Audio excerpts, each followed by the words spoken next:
Three. Hi friends, இன்னைக்கு வீடியோல நம்ம கிராமர் டாபிக்ல ஜெரண்ட் பார்க்க போறோம். நம்ம நிறைய பேருக்கு ஜெரண்ட்னா என்ன அப்படின்னே தெரியாம இருக்கும். ஜெரண்ட் அப்படிங்கிறது ரொம்ப ஈஸி.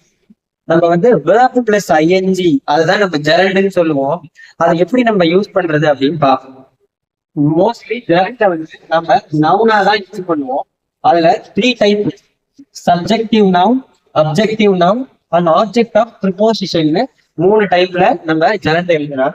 அந்த ஃபர்ஸ்ட் சப்ஜெக்டிவ்ல பாத்தீங்கன்னா அந்த சப்ஜெக்டா அந்த verb வரும்.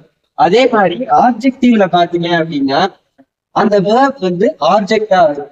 அதே மாதிரி ப்ரிபோசிஷன்ல பாத்தீங்க அப்படின்னா ஃபர்ஸ்ட் நம்ம ப்ரிபோசிஷன் அப்படின்னா இன், டு, பிசைடுங்கிற அந்த ப்ரிபோசிஷன் வரும்போது இதுல வேர்புக்கு முன்னாடி இன் அப்படிங்கிற ஒரு ப்ரிபோசிஷன் நம்ம ஆட் பண்றதுதான் இந்த ஜெரண்டோட இந்த 3 சிம்பிள் ஃபார்ம்.